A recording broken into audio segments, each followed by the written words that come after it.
Olá, tudo bem? Eu espero que você esteja muito bem, né? Antes de prosseguir esse vídeo, eu sempre peço, né? Por favor, né? Faça essa gentileza, deixe seu like, compartilhe os vídeos, se inscreva no canal, toque o sininho, tá? Eu quero ajudar o canal também. A gente tem um Pix para aqueles que querem ajudar, né? Você anota aí Robson, Bemudo, tá? Robson.rmt@gmail.com, Robson.rmt@gmail.com. Muito bem.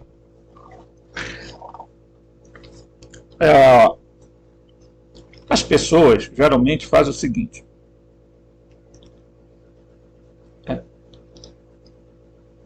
elas olham um acontecimento e elas fazem o que com esse acontecimento? Ou elas ficam olhando somente no centro do acontecimento, ou elas só olham a periferia do acontecimento. Se você não olhar o todo, você está perdido nesse sistema que nós estamos vivendo. Tá? Uma coisa tem que ficar muito claro para nós: nós estamos dentro de um sistema de aprisionamento. Isso aqui é um sistema prisão. Tá? Foi criado assim. Os chamados deuses humanos, porque você pode perguntar: por que está dizendo que são deuses humanos? Ou são deuses ou são humanos? Não, são deuses humanos mesmos.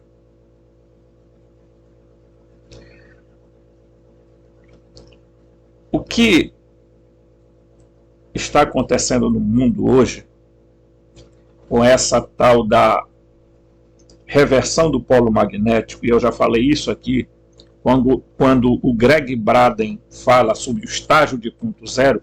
O que ele está falando sobre o estágio de ponto zero? O estágio de ponto zero é quando, em um determinado momento, a Terra vai parar de girar.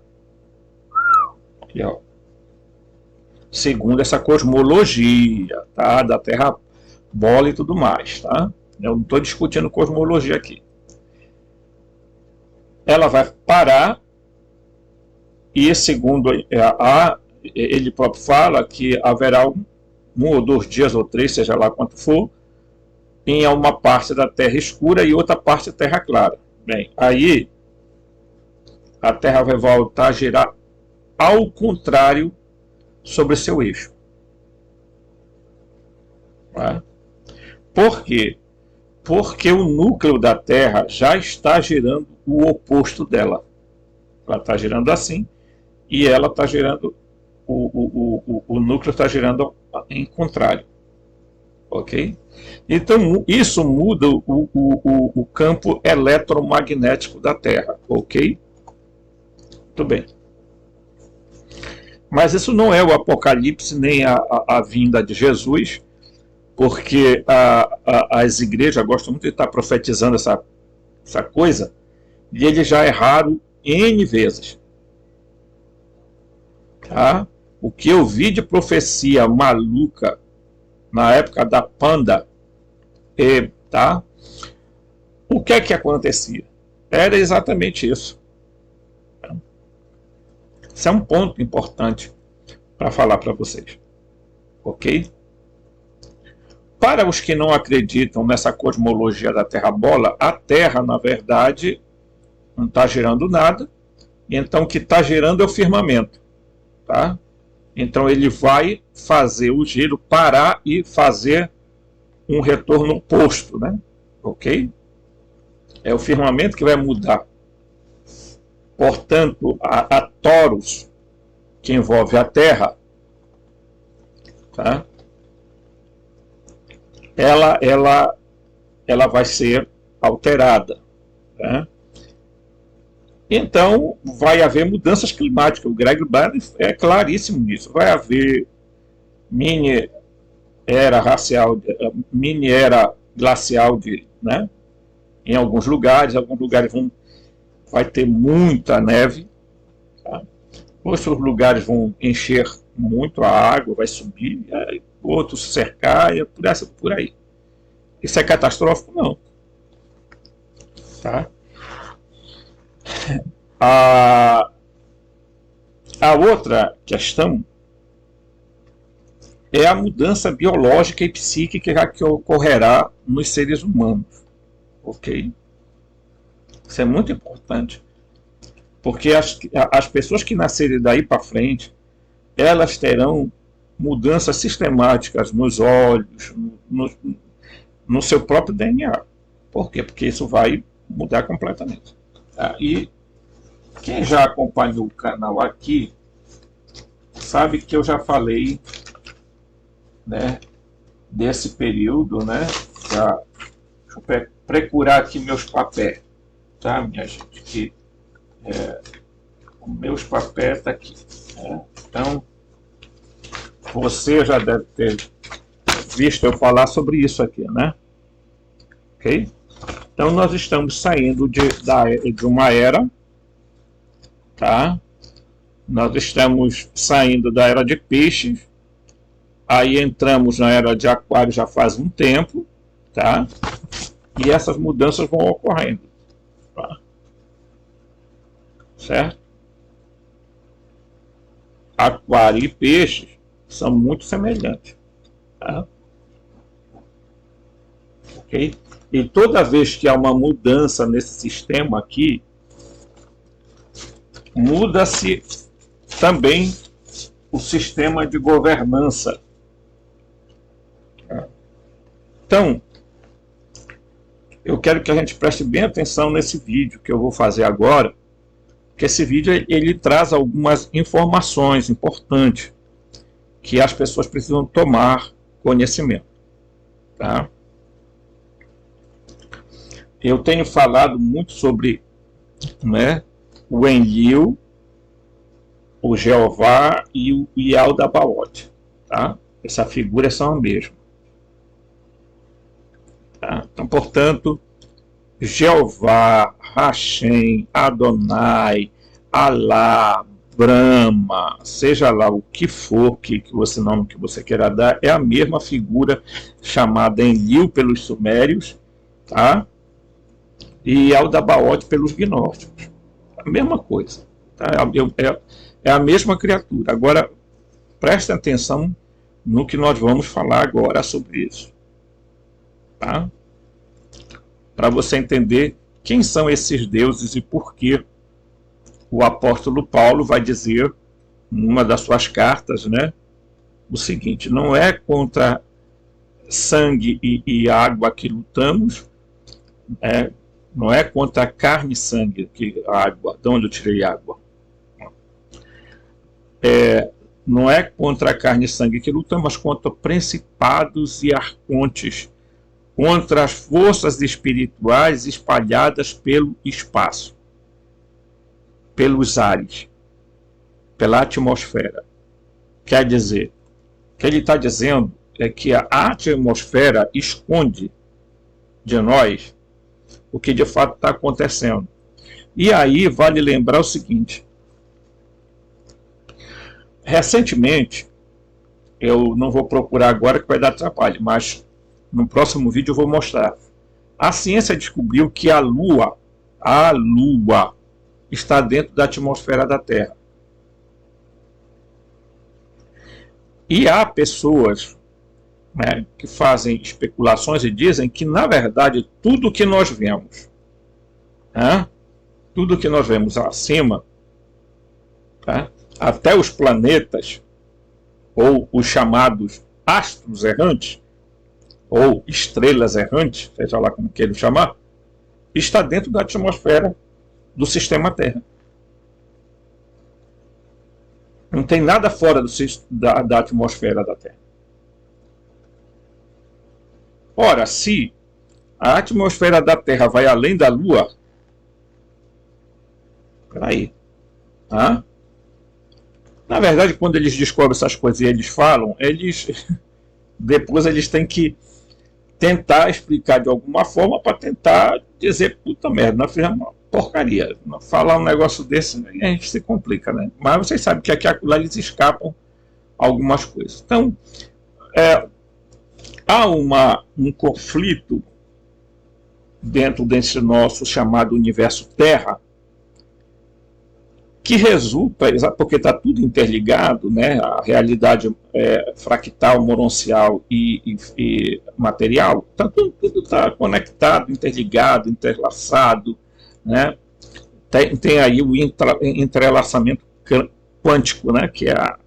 Então, você já imagina o seguinte, que o que acontece numa realidade afeta a outra. Não tem esse negócio aí. Tá? Então, a gente tem que estar com a percepção ativa e o cérebro ativo, tá? Porque é o seguinte, a fonte, o lugar de onde está o centro da vida, tá? Aonde está a matriz divina, quer dizer, o berçário, o útero de vida, essa fonte que tem em seu aspecto paterno e materno, tá? O pai, o nous, o propator, né? Ou a pronoia, enoia, barbelu, essa expressão desse núcleo vital, dessa matriz divina de amor, de onde nós recebemos a centelha divina, ok? Então nós não temos que nos manter no desespero, porque é isso que os arcontes querem, os Elohim, os Anunnaki, né?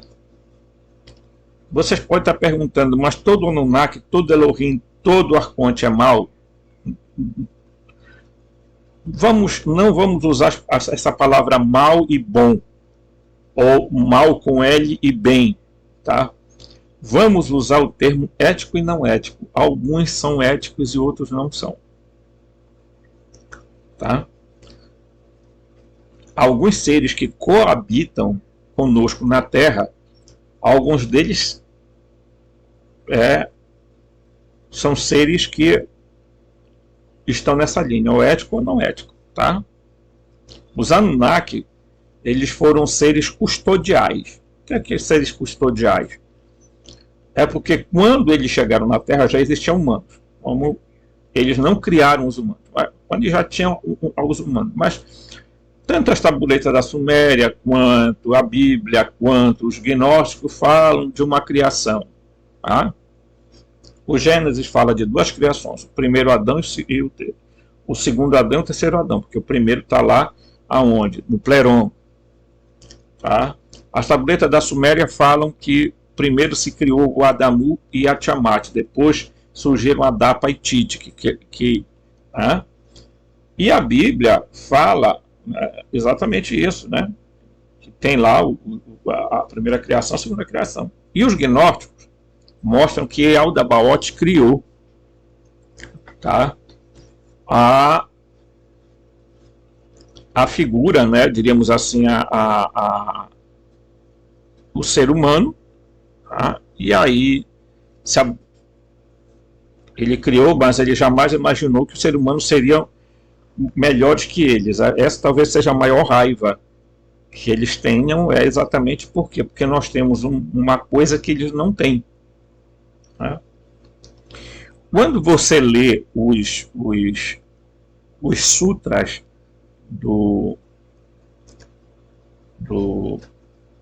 os sutras são citações do Alcorão, lá eles contam a história dos djinns, né? Dos gênios, que são seres que foram criados entre a criação dos seres fractais e dos seres materiais. Eles estão aqui no meio. São seres moronciais, que eu já falei em vídeos anteriores sobre os seres intermediários primários e secundários, né? Então, veja, eles falam que os djinns, teve um grupo de djinns, de gênios, que não quiseram se dobrar ao Adão, isso na versão lá do Alcorão. Então, por isso, eles foram expulsos. Mas esses seres, chamados gênios, eles morrem, eles se alimentam, eles têm família, eles procriam, tá? Então, isso é importante para a gente entender, né, que existe sim, né, algo que está além da nossa percepção, que é exatamente a capacidade que esses seres têm de manipular a realidade.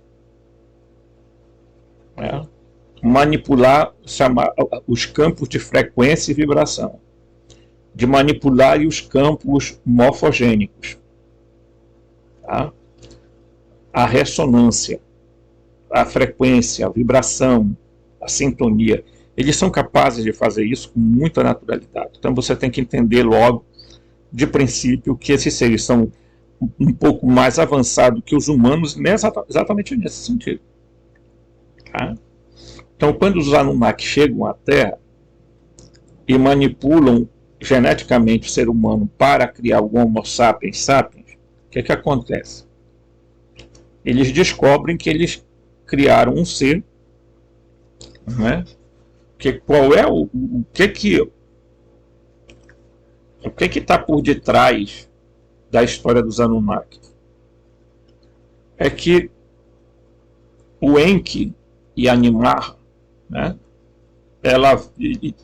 vão criar os seres humanos, os sapiens, né, o Adamu e a Titi, e o Enlil, que era o senhor do espaço, né, dos raios, dos trovões, então você imagina, né?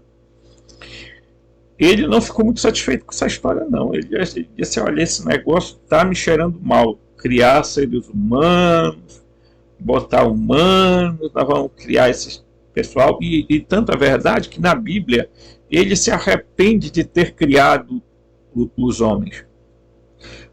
Só aí você já vê o que não é Deus. Por quê? Porque onde você já imaginou um Deus? Preste atenção. Um Deus que cria tudo e em um momento ele começa a dizer o seguinte: oh, não, eu vou me arrependi de ter feito. Me arrependi de ter feito essa perna, né? E vou tirar essa perna fora. Me arrependi de ter feito essa mesa, vou quebrar a mesa. Tá? Então isso aqui que é importante a gente entender, certo? Ok? Muito bem, então vamos lá.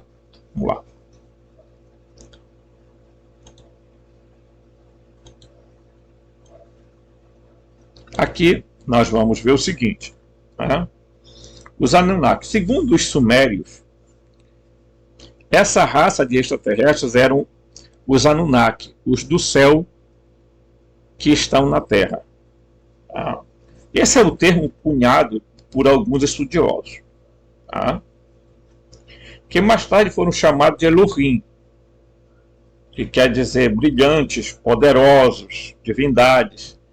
E aqui ele é chamado de senhores do céu. Eles são humanoides gigantes vindos do planeta Nibiru, e que devido a problemas no seu ecossistema decidiram iniciar um processo de colonização no nosso planeta por volta de 450 mil anos atrás. A primeira expedição Anunnaki, liderada pelo cientista Enki, senhor da Terra, aterrissou na região do Golfo Pérsico, onde estabeleceu a primeira base de operações, Eridu, tá? Lá longínquo, construído. Então, vamos seguir aqui. Tá? Esse aqui é o Enki, né? Para quem Vocês observam que o Enki ele tem várias simbologias dele, ok? O peixe, tá?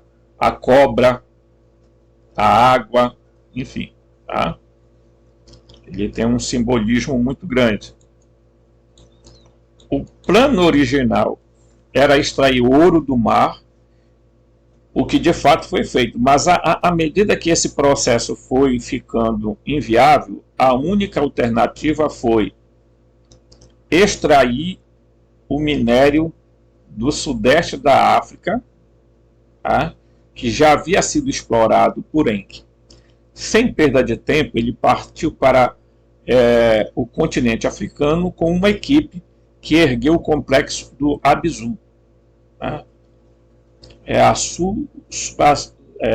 Suazilândia, sul do continente africano.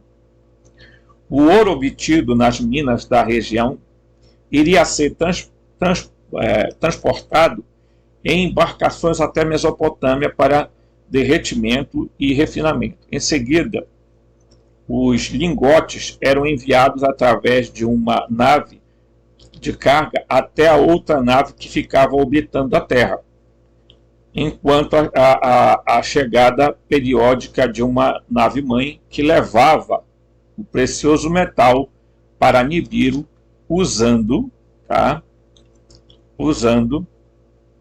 usado como partículas suspensas na atmosfera, a fim de conter o avanço de um fenômeno semelhante ao efeito estufa. A ampliação das atividades de mineração trouxe uma segunda expedição liderada pelo comandante Enlil, senhor do comando. O Enlil lembrem-se, o Enlil é o mesmo Jeová, tá? Que, portanto, vai ser identificado pelos gnósticos como, tá? Yaldabaoth. Está aqui a figura dele, né? Certo? Muito bem. Enki e Enlil, né? Eles eram filhos do governante de Nibiru, tá? Chamado Anu, Senhor das Alturas. Tá? Então, a Anunnaki está mais próximo de ser, né, filhos de Anu, ou descendentes de Anu. Os rivais, devido ao fato de que eles eram rivais, devido ao fato de que, mesmo sendo primogênito, Enki não era o primeiro na linha de sucessão no trono nibiruano, mas sim Enlil. Posteriormente, uma terceira missão foi enviada, liderada pela médica geneticista Ninti, Senhora da Vida, meia-irmã dos dois líderes, acirrando a disputa entre eles. Contudo, ao longo do trabalho dos Anunnaki, que já era aproximadamente 600 na Terra, além de mais 300 em órbita, uma série de conflitos culminaram em um motim durante uma inspeção de rotina nas minas africanas. Tá? Então, que motim era esse? O motim dos Zigigres. Tá? Eles pressionaram Enlil, tá? Informou Anu sobre a revolta e dispôs a abandonar o comando da missão e retornar ao seu planeta. Uma corte marcial foi instaurada. Anu, tendo vindo à Terra, exigia que os líderes do motim se revelassem. Ouvindo o depoimento, Anu concluiu que o trabalho era realmente muito duro e as reivindicações dos Anunnaki eram justas. Mas como interromper essa mineração de ouro? O equilíbrio do ecossistema de Nibiru dependia do metal. Enki imediatamente ofereceu uma solução genial. Ele informou, tá? E aí vocês vão perceber aqui o que é que ele vai informar. Tá? Ele informou que no sudeste africano vingavam um ser que poderia ser treinado para executar o trabalho de mineração desde que a marca Anunnaki DNA pudesse ser colocada nele, em que se referia a uma espécie de hominídeo que tinha evoluído naturalmente na Terra, mas que ainda estava em nível evolucionário extremamente distante do atingido pelos habitantes de Nibiru. Ok? Então, essa história aqui, veja, quando eles chegam à Terra, o que é que eles encontram? Eles encontram aqui já a espécie do Homo erectus, do Homo habilis presente, ok? Já existia aqui. Então, esses seres já caminhavam, já conseguiam andar, enfim, estava em desenvolvimento ainda todo o processo consciencial, mental e etc. Né? Mas tudo isso estava ocorrendo. Então, o que eles fizeram foi fazer uma interrupção no processo de desenvolvimento, de evolução. Então, apesar de que eles vão falar de criação, né, na verdade não foi uma criação, foi uma intervenção genética.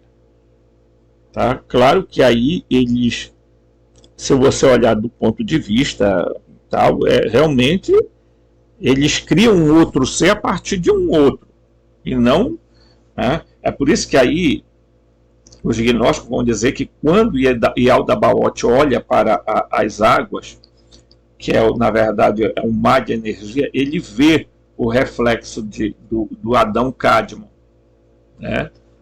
Adão Cadmo quer dizer o primeiro Adão, o Adão que está lá no Pleroma, quer dizer, é o protótipo, né, dos humanos, protótipo original. Então, ele veio e diz, bem, bora fazer algo semelhante. Então, é exatamente o que eles vão fazer, os Anunnaki vão fazer. Eles vão fazer algo semelhante. Tá? O que é esse algo semelhante? É tentar reproduzir um ser que é a mistura, tá, do gênero Erectus, por exemplo, com as capacidades dos Anunnaki. Tá? E aqui é importante a gente não começar a espiritualizar, porque na verdade nem os Elohim, nem os Anunnaki, nem os Arcontes eram deuses, eles eram de carne e osso, pessoal. Eles morriam. Tá? O quê? Eles morriam. Tá? Então você vai dizer, mas por quê? Porque é muito simples. Quando você pega a Bíblia, no Salmo 82, né? Vou pegar o Salmo 82 aqui.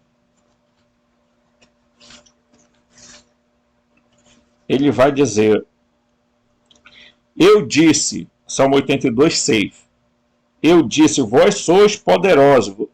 O texto original é, vós sois deuses. Vós sois deuses e todos vós sois filhos de Elion. Isso aqui ele está falando para... Tá? Porque o Salmo começa exatamente assim. Elohim está na congregação dos Elohim, e no meio dos Elohim ele julga. Porque, na verdade, o que era que é para estar aqui? El está no meio dos Elohim. Tá? E em meio aos Elohim ele julga. Algumas traduções vão dizer, Deus está no meio dos deuses, e no meio dos deuses ele julga. Tá? Então, é assim que está. Então, está tendo uma assembleia de Elohim, ou de Anunnaki, ou de Arconte, como você queira chamar. E aí, no versículo 6, ele diz, quem diz? O El Elyon, tá? O El, tá? Superior. Ele vai dizer, vós sois Deus, e todos vós sois filhos de Elion. São os filhos de El Elyon. São os filhos do brilhante. Tá? Tá?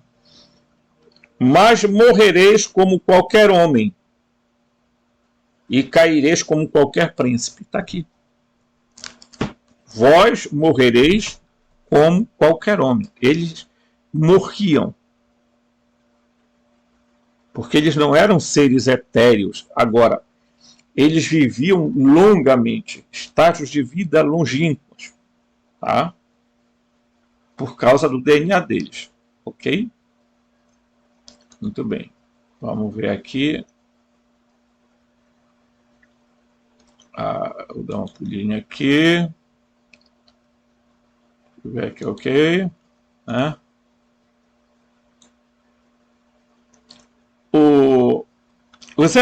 Você vai compreender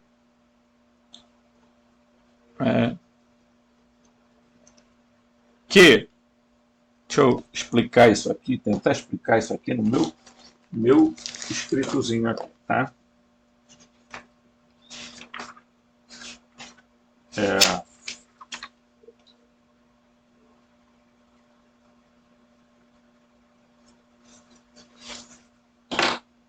Então, se você quiser compreender um pouco, você vai ter que entender, fazer um esforçozinho.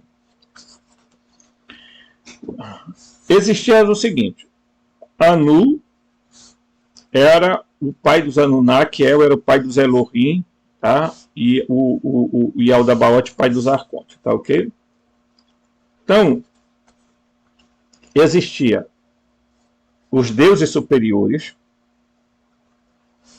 os deuses intermediários, quer você acredite nisso ou não, mas existia, tá? Que eram os Elohim, os Anunnaki, tá? E os Arcontes. Eles eram seres intermediários para os deuses acima. Tá?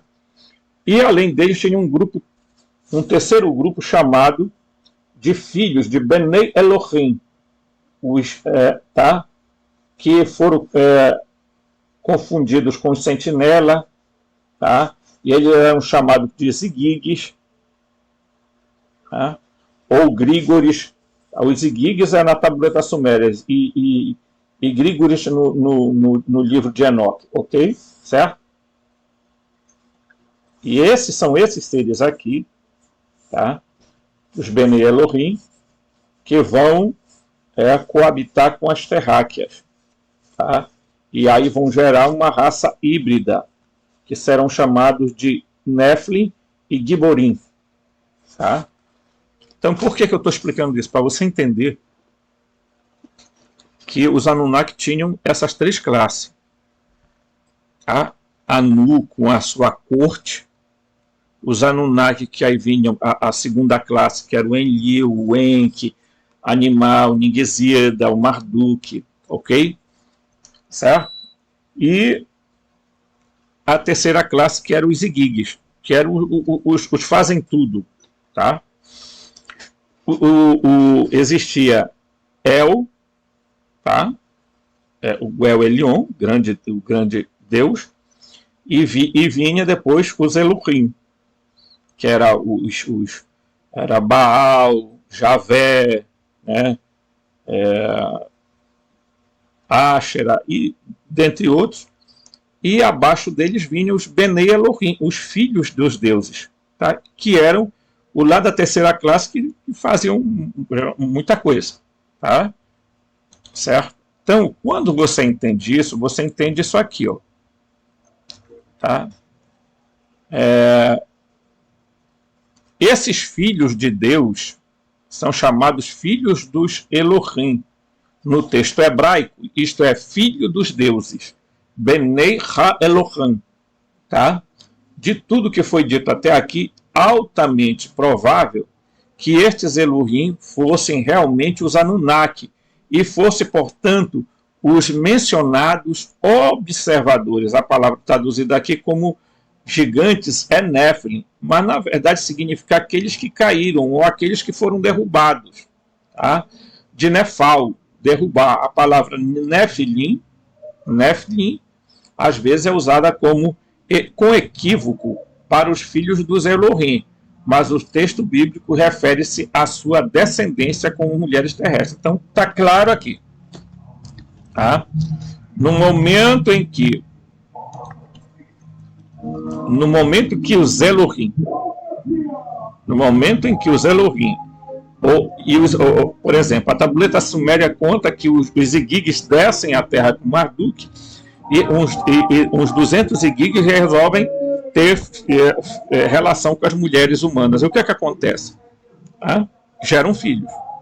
A Bíblia e o livro de Enoque contam a mesma história. Capítulo 6 do Gênesis diz que os Bene Elohim tiveram relação com as filhas dos homens e geraram. Agora prestem bem atenção. Porque o texto do Gênesis 6 diz assim: havia Néfilins na terra e também depois. Então eles já existiam. Os Néfilins já existiam na terra. Eles não são resultado da relação dos Bene Elohim com as mulheres. Não. Tá? A relação dos Bene Elohim com as mulheres é os Giborim. É o resultado. Que são os homens poderosos, famosos daquelas. Porque os Néfilim já existiam. E Néfilim é traduzido como gigantes. Na verdade, Néfilim, tá? Tinha o sentido de. A tradução muitas vezes varia, mas queria dizer caídos, etc. Né? E quem são esses, lá no livro de Enoque, sentinelas que descem, os grígores que descem para. São os Bene Elohim. Ok? São os Bene Elohim. Então, as pessoas fazem confusão porque elas não vão procurar olhar direitinho as fontes, tá? Certo? Então, a palavra Néfilim refere-se à sua...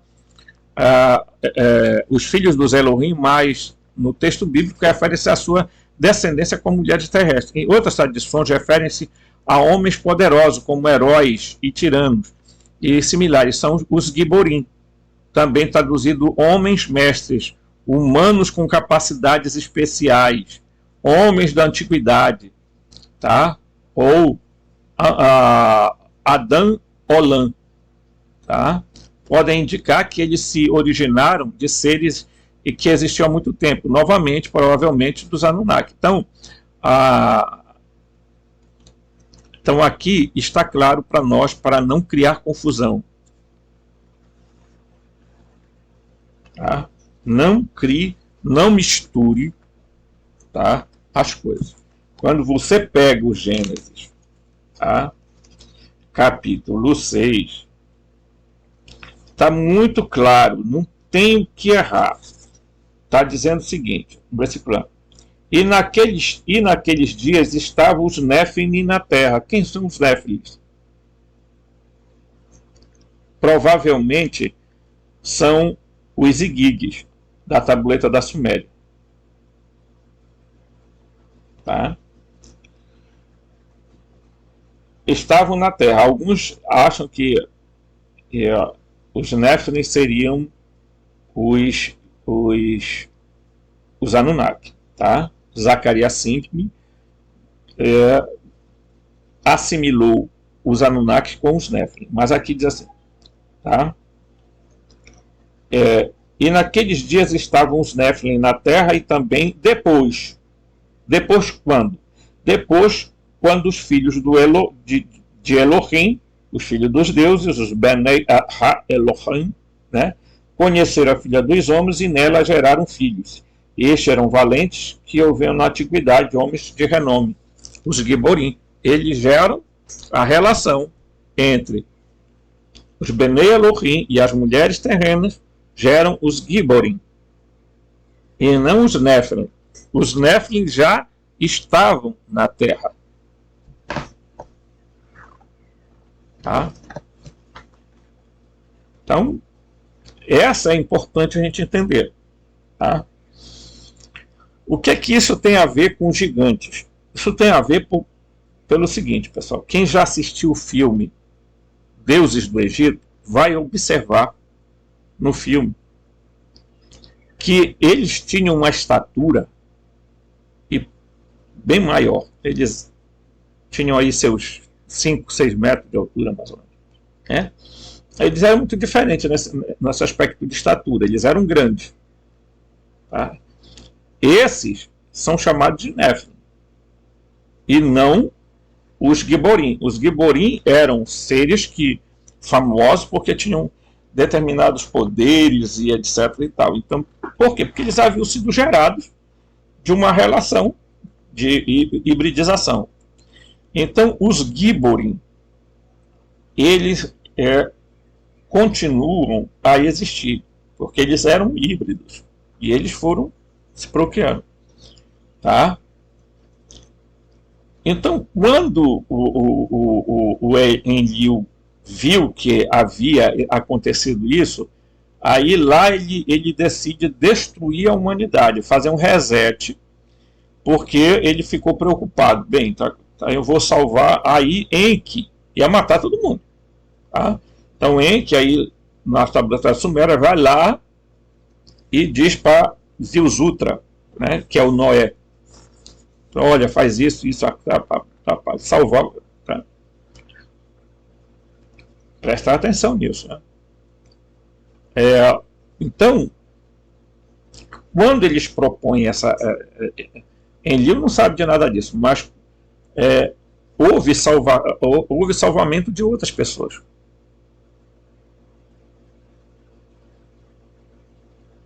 Tá? Não foi só Noé que se salvou.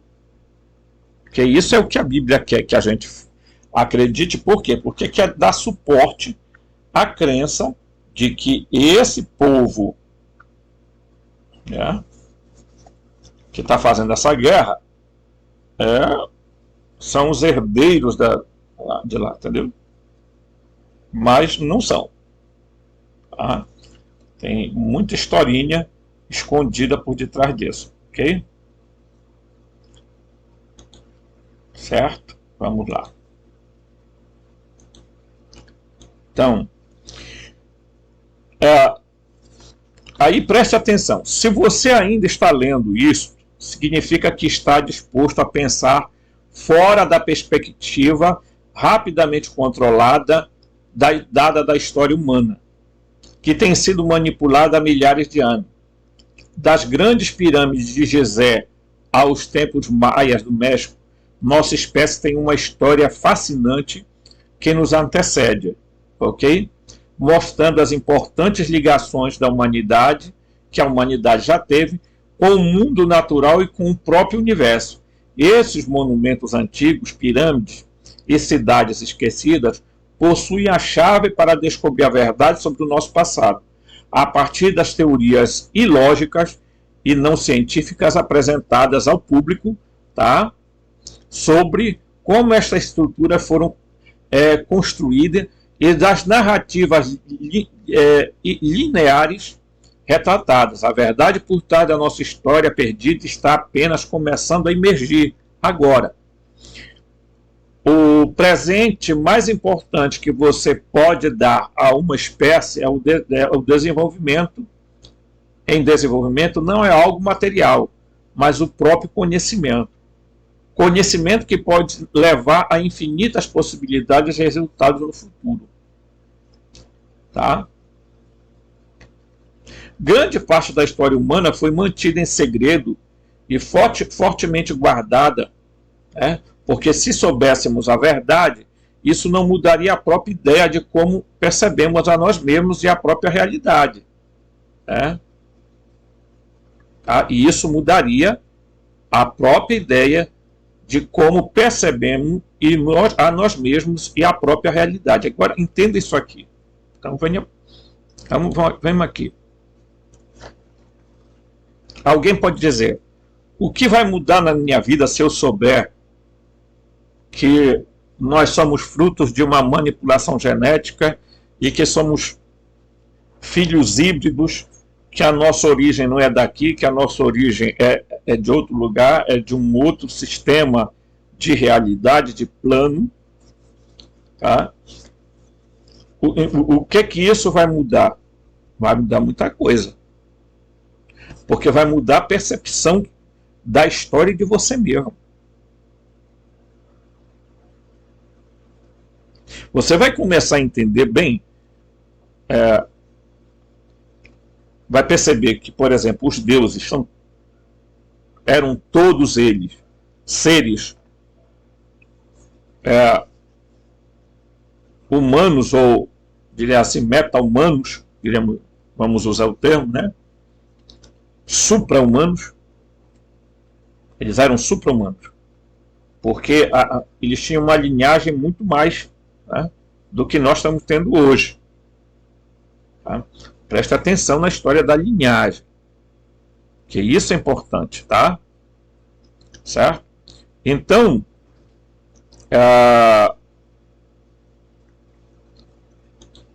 nós vamos ver isso aqui. Então, bora aqui.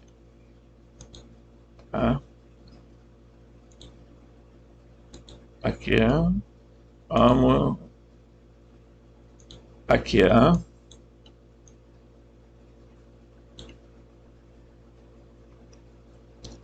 das mesmas linhagens foram, você vai observar, tá? Você vai observar que é aqui, ó.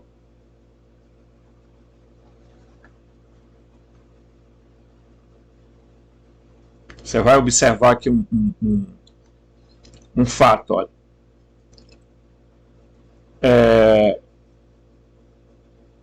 Mesmo as linhagens, as mesmas linhagens foram instaladas em cargo de poder político e econômico, poder por milhares de anos. Primeiro com a realeza e a nobreza dos antigos. Vocês lembram que nós falamos dos Giborim? Tá? Como é que eles foram se perpetuando ao longo da história? Tá? Agora, como os primeiros políticos, banqueiros, empresários, proprietários de mídia da sociedade moderna. Então, quais são essas linhagens e de onde elas se originam? Prestem bem atenção nisso. Tá? Uma história recorrente das grandes civilizações, incluindo a Suméria, é que elas começaram no auge dos seus poderes depois que declinaram gradualmente, indicando assim uma vasta entrada de conhecimento no início, que mais tarde foi perdida. Os sumérios tinham suas próprias explicações e seus relatos foram redescobertos milhares de anos depois. Estas são as chamadas Tábuas da Suméria e agora podemos analisá-las com mais detalhe. Em meados de 1800, e depois dezenas de milhares de tabuletas de argila foram encontradas nas antigas terras da Suméria, no local na capital assíria de Nínive, a cerca de 400 quilômetros de onde é hoje Bagdá, no Iraque. Tá? Aí você vai dizer assim, Robson, como é essa história? Nínive. Você lembra da história de Nínive na Bíblia? Que Jonas é mandado lá para Nínive, mas ele decide não ir, e por causa disso o Javé, Jeová, Alá, Brahma e Aldabaoth, Enlil, resolve que ele vai ser jogado na água e vai ficar na boca de um peixe.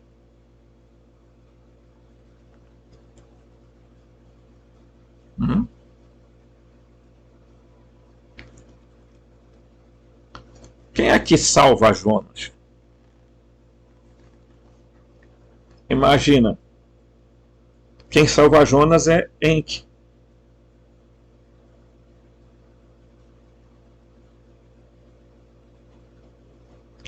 Então a gente precisa fazer raciocínios lógicos e não ficar espiritualizando as coisas, esoterizando. Que aquele romantismo que é muitas vezes até imbecil a gente ficar fazendo, entendeu? Então, assim, Por que os Estados Unidos resolveram invadir Bagdá e tirar o Saddam Hussein? Ah, foi por causa do petróleo, ou foi por causa não sei do que, não, foi não. É porque quem controla o conhecimento controla o mundo.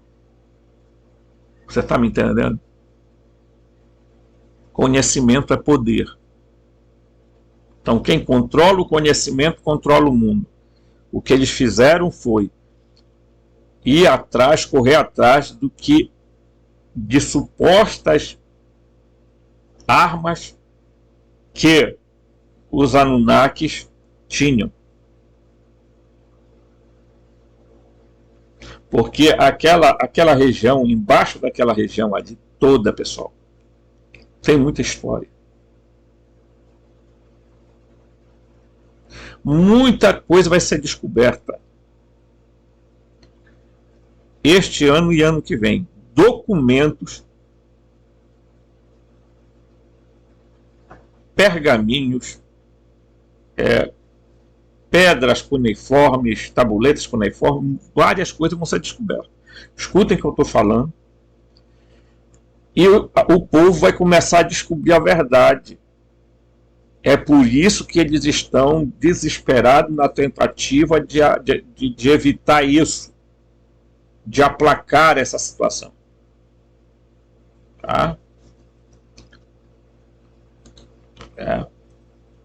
Então,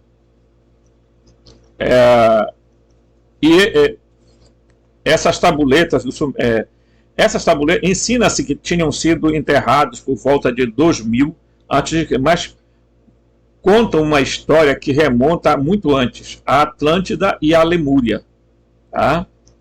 Ou Mu. Tá? Em termos mais recentes, muitos livros foram escritos traduzindo seu conteúdo.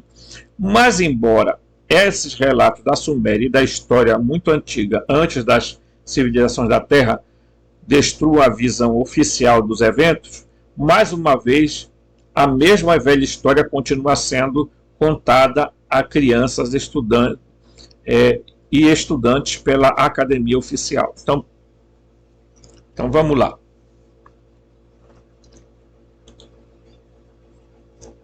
O que nós podemos imaginar? Ora, todo mundo conhece que a Blavatsky, a Helena Blavatsky, né, ela diz que houveram civilizações antes da Suméria. Aí ela fala dos Atlântidos, da Lemúria, ela fala uma primeira civilização, né, que teve, como eram esses seres. Ela descreve, segundo visões espirituais ou conversas com... Né? No entanto, até hoje, não é comprovado, não existe ainda comprovação, apesar de Platão ter citado Atlântida. Tá? Mas há estudiosos que falam que houve a criação de 3 grandes Éden pelos Anunnaki ou pelos Elohim. Um na África Central, um na América Central e outro lá nas regiões da Suméria. Né? Certo? Então, esses 3 pontos se interligavam. Esses 3 Gran Éden. Tá? Então, quando você pega estudiosos que falam sobre a Lemúria, tá? Certo? Vamos lembrar que os estudiosos dizem que bem aqui tinha um Gran Éden, onde está esse círculo vermelho.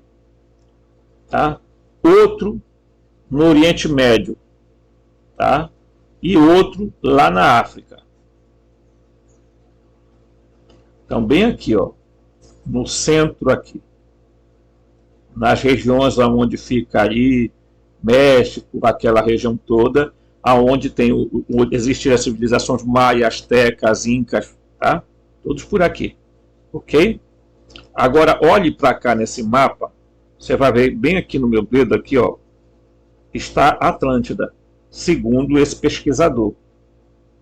E bem aqui está Lemúria. Lemúria e Atlântida. E bem aqui, um Gran Éden aqui. Preste atenção que tanto Atlântida quanto Lemúria estão próximos à América do Sul. Tá? Então é claro que algumas pessoas têm dito assim, existe pirâmides na Amazônia, existe pirâmide não sei aonde, existe isso, existe aquilo. Claro que existe. Existem. De fato existem.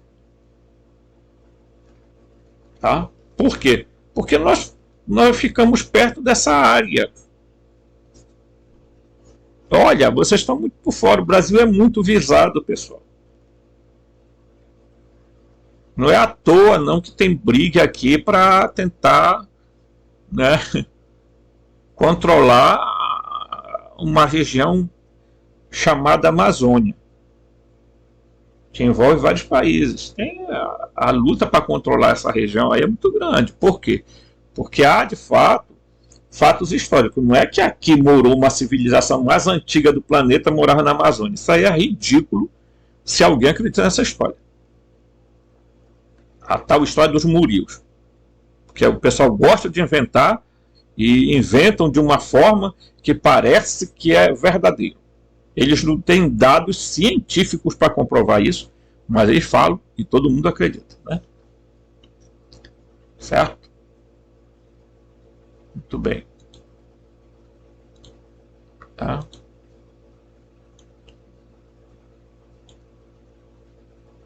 Vamos lá aqui para encerrar. Em algumas traduções, tá? Em algumas traduções, a palavra Anunnaki significa somente príncipe, ou sangue do príncipe, que para os sumérios significava que os Anunnakis eram filhos de Anu, ou descendentes de Anu, o grande deus dos céus, do reino celestial, o pai dos deuses, o rei dos reis. A mesma simbologia que é dado a El, tá? Do panteão cananeu. No fim de tudo, dá na mesma. Tá? Os deuses que estão na terra são filhos do Deus que está no céu. Em outras palavras, mais objetivo, estamos falando de extraterrestres. Tá? De astronautas alienígenas que um dia, tá?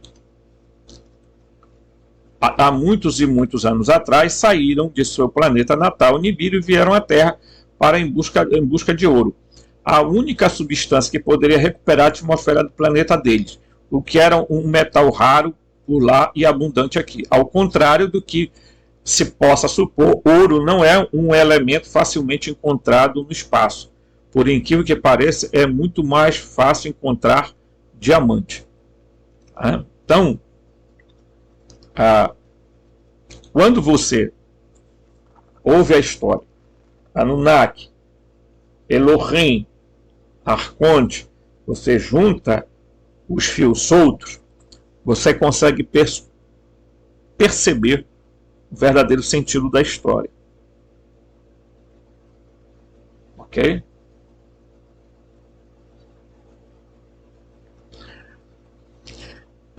Eu quero dizer para você o seguinte, ó.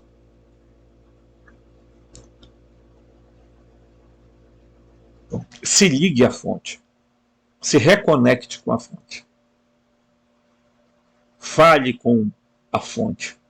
A fonte de toda a vida, de toda a existência. A fonte que é, diremos assim, o pleroma, que é a plenitude de tudo que é divino. Com o pai, com a mãe, com o filho. Tá? que eles enviem socorro para o nosso planeta, já tão sofrido, que ele envie os humanos, nossos irmãos que estão no pleroma.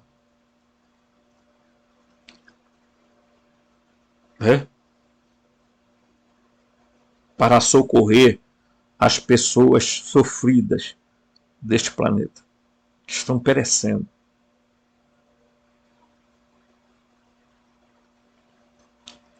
Em um próximo vídeo eu quero falar sobre isso, mas, por enquanto, se conecte à fonte da vida. E isso vai mudar muita coisa no seu coração, na sua vida. Forte abraço e até o próximo vídeo.